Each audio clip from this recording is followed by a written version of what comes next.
shaqadiisu waa ganacsi laakiin ganacsigii dhoofka iyo soo dejinta waa uu ka wareegay 7 sano ee la soo dhaafay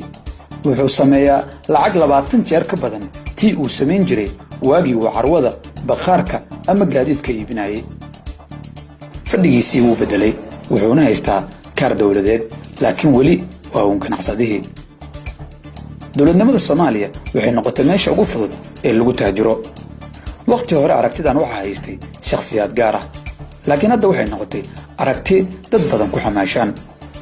boqolaal ganacsato ayaa soo dhex istaagay nidaamka dawladnimada Soomaaliya iyagoo guranaya hantidii shacabka waxay afka u dhigteen qandaraas walba oo ay bixinayso dawladdu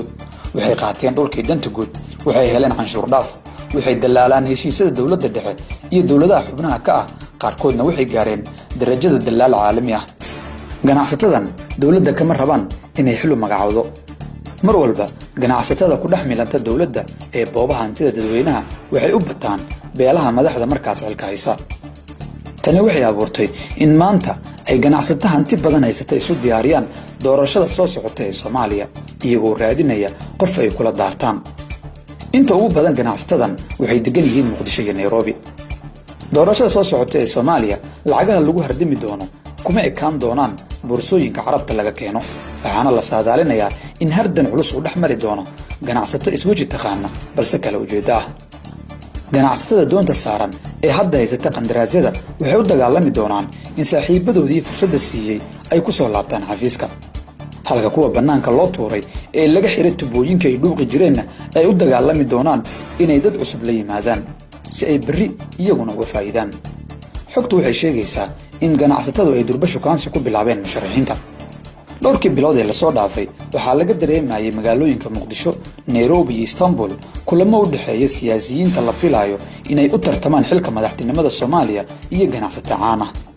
sidoo kale ganacsato u walaalaynaysa qaar ka mid ah madaxda xilka haysa ayaa wada lacag aruurin arrintan kama maqna xisaabta qabiilka dadka xoogagaalka ah reer Muqdisho way garanayaan ganacsatadii ka taajiray dawladdii hore iyo kuwa ka taajiray dawladda hadda jirta falsafada ganacsatada ee taageerada wajiga koowaad waa qamaar oo waxa laga yaabaa inay lacag dul dhigaan musharax aan codad badan heli karin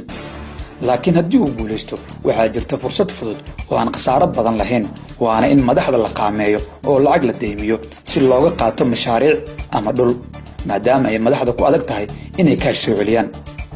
fahamka ganacsiga fasahaadka wuxuu si xoojinayaa in la boobo hantida ummadda Soomaaliyeed wuxuuna Soomaaliya ku seehayn doonaa booska waddanka ugu musuqmaasuqa badan adduunka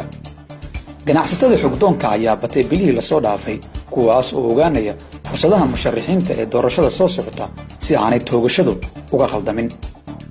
hay'adda UN Monitoring ayaa hore dhowr jeer u diiwaan gelisay ganacsatada ku milmay musuqmaasuqa ka jira Soomaaliya xubnahan qaarkood waa kuwa madaxda u soo iibiya hubka iyo gaadiidka dagaalka siyaasiyiinta qaar oo iyaguna fahmay damaca ganacsatada dhaqaale doonka ayaa ka faa'iideysanaya qamaarkan inkastoo aan loobin inay doorashadu xilligeeda ku dhici doonto haddana waxaan sanadkan shaki ku jirin saameynta ganacsatada Soomaalida ee arrimaha doorashada taas oo dadka qaarkii ay ku micnayeen damac waalan waxaan maqlay in dalkii dib loo dhisay oo xitaa taalooyinkii dib loo taagay